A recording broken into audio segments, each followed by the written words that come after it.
These transnational attacks against members of the military and the government, including the planned car coalition targeting then VP-elect Scholz in Czechia, are tactics the PRC is using to intimidate Taiwanese, the cost they would have to bear if they dare to resist China. Taiwan is in the middle of an unprecedented mass recall campaign launched by civic volunteer groups. The vote will take place this coming Saturday. 31 of the KMT's 36 elected district legislators are facing bottom-up recall because many Taiwanese believe these lawmakers have forgotten that the KMT used to be an anti-communist party. As Taiwanese, we know that our freedom did not fall from the sky. Generations of Taiwanese have fought and made sacrifices for our own democracy. Last fall, our national baseball team won the World Baseball Softball Confederation's Premier 12 Championship, but our players were not allowed to wear jerseys bearing our country's name, nor could they proclaim our country's name in public. After hitting a divisive 3-run home run, our team's captain pointed to the blank space on his jersey where Taiwan should be, celebrating the name that cannot be named. This is the reality we live with, constantly being silenced by the PRC. Czech intelligence uncovered a planned, quote, kinetic operation by the PRC to intimidate then Vice President-elect B. Kim on her visit there. Again, she's a friend of mine, a great person. The PRC has also harassed international media outlets for interviewing Taiwanese leaders. Individuals around the world who criticize Beijing's Taiwan policy have been doxxed and placed under surveillance. This is transnational repression. For 75 years, the People's Republic of China has vowed to bring Taiwan under its control. We have our own Taiwan Relations Act. We have the One China policy.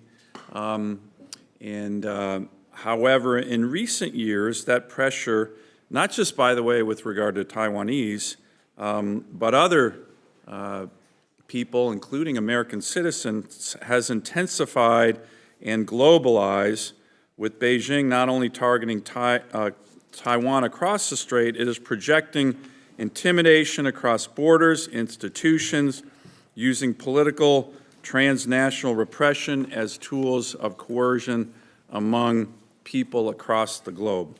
The title of this hearing rhymes with major legislation of mine, the Stand With Taiwan Act. That bill, which I've introduced in the last two Congresses and will soon be introducing again, has great bipartisan support. Senators Graham, Duckworth, and Coons are the top co-sponsors, and I would encourage strong bipartisan support with my colleagues here. And what that would do is if there is a military invasion of Taiwan by the Communist Party and the PLA of China, this would trigger punishing comprehensive sanctions on the Chinese economy and particularly leaders of the Chinese Communist Party, punishing economic, trade, financial, energy. We all want deterrence in the Taiwan Strait, and I think the threat of these massive sanctions might be critical in terms of deterring a cross-strait invasion of Taiwan by the PLA. We also need to deal with the here and now of Chinese coercion abroad. And again, this hearing is going to focus on the coercion of Taiwanese citizens, but I want to make sure, and I certainly will be asking questions in my Q&A with the witnesses of repression of others, people from Hong Kong, American citizens, which is really unacceptable when that happens by the Chinese Communist Party. they're good at coercing their own citizens, but they're not going to, with this Congress, be allowed to coerce Americans or those who are our allies. These threats are multifaceted. AI-generated disinformation, the extraterritorial application of PRC laws, of course, diplomatic pressure on Taiwan's allies, the public intimidation of democratically elected leaders. By the way, that's something the Chinese Communist Party would never do.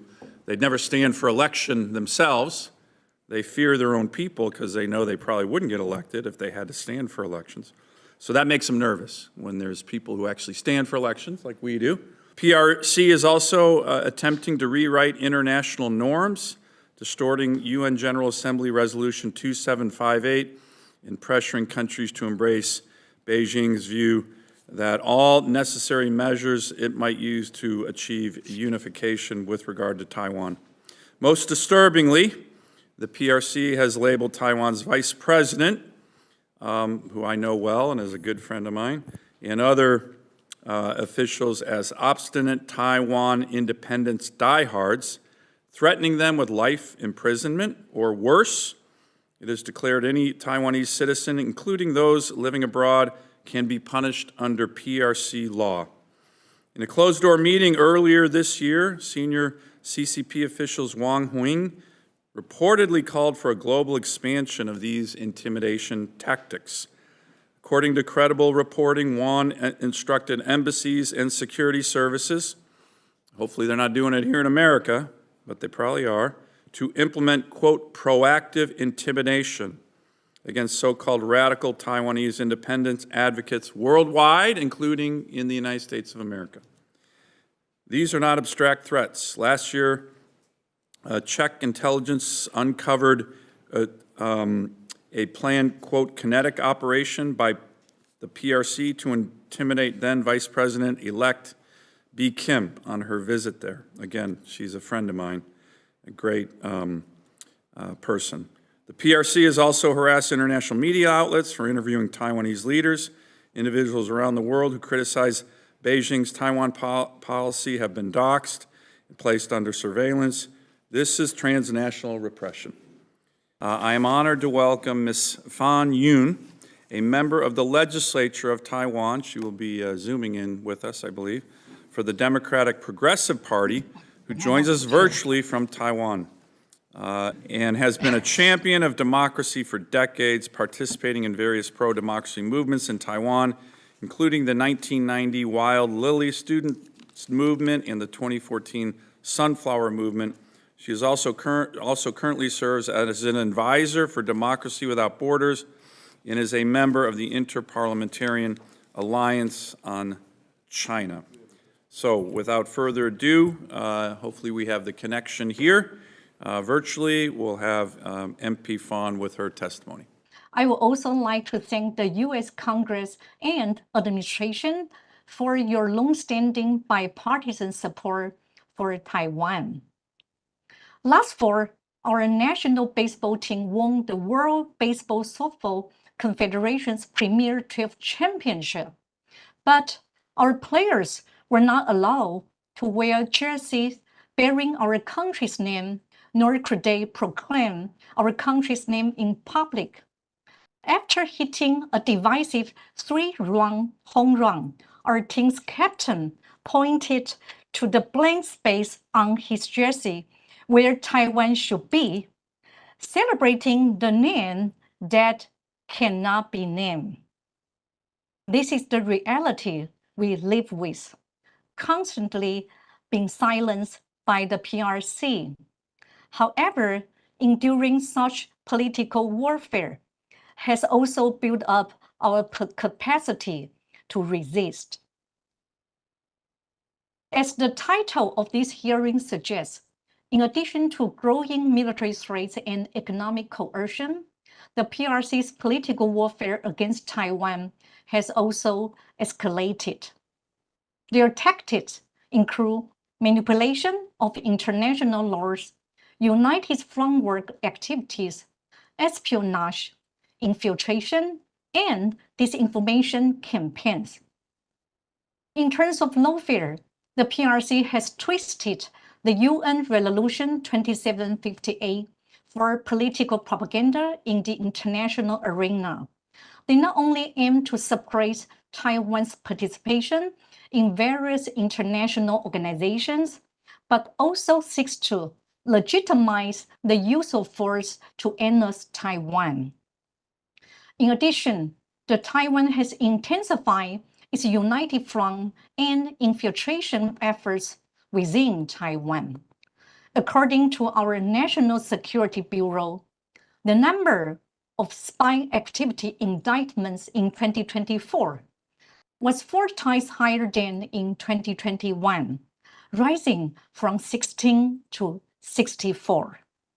Targets include the military, the parliament, both the ruling party and the opposition, and civic groups. The PRC has even recruited gangsters to build an armed support network all over Taiwan.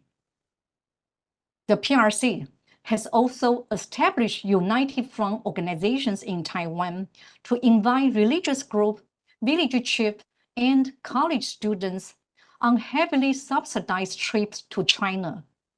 For college students, there are special programs attracting young Taiwanese to study, work, or start businesses in China. These activities aim to integrate them into China's economy and eventually come to view China's politics and culture in a positive light. After last year's elections, the 2 major opposition parties formed a majority voting bloc in Taiwan's legislative yuan. After their electoral victory, the leading opposition party, KMT's caucus leader, led 17 of its lawmakers, nearly 1/3 of the entire caucus, to visit China and meet Chinese officials.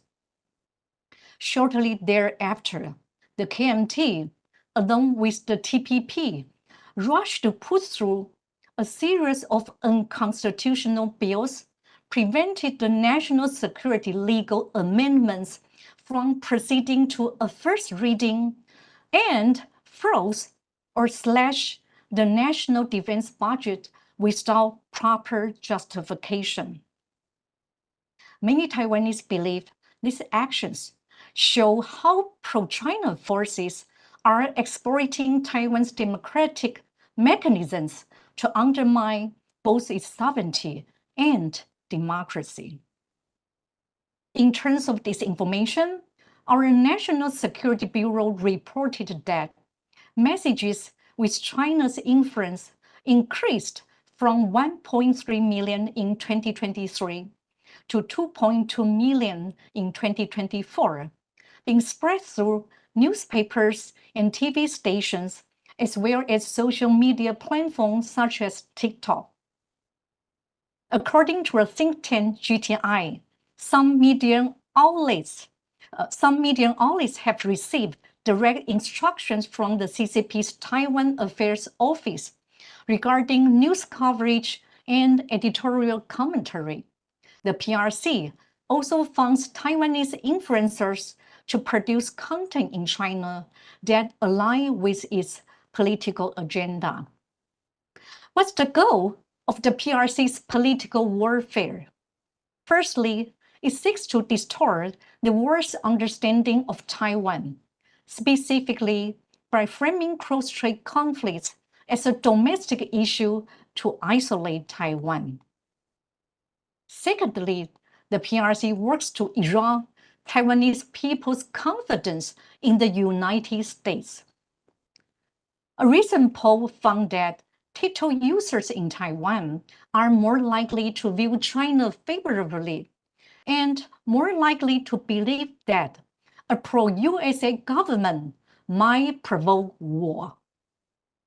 This is a clear sign that the disinformation is influencing TikTok users, most of whom are young people. Thirdly, by spreading false narratives, the PRC aims to make Taiwanese either lose confidence in their government or disengage from politics. Potentially, these actions can ultimately lead people to lose the motivation and willpower to defend our democracy. These transnational attacks against members of the military and the government, including the planned car coalition targeting then VP-elect Shaw in Czechia, are tactics the PRC is using to intimidate Taiwanese, the cost they would have to bear if they dare to resist China. Even now, as I am speaking, Taiwan is in the middle of an unprecedented mass recall campaign launched by civic volunteer groups. The vote will take place this coming Saturday. 31 of the KMT's 36 elected district legislators are facing bottom-up recall because many Taiwanese believe these lawmakers have forgotten that the KMT used to be an anti-communist party. As Taiwanese, we know that our freedom did not fall from the sky. Generations of Taiwanese have fought and made sacrifices for our own democracy. We are working very hard to prevent a war from happening. However, Taiwan alone will not be enough to deter China's aggression. As you must all be aware, Taiwan's security is not only critical to the stability of the region, but also key to the global economy. Standing with Taiwan, we can work together to protect our shared value, prosperity, and the rules-based global order. Thank you all for your time and support.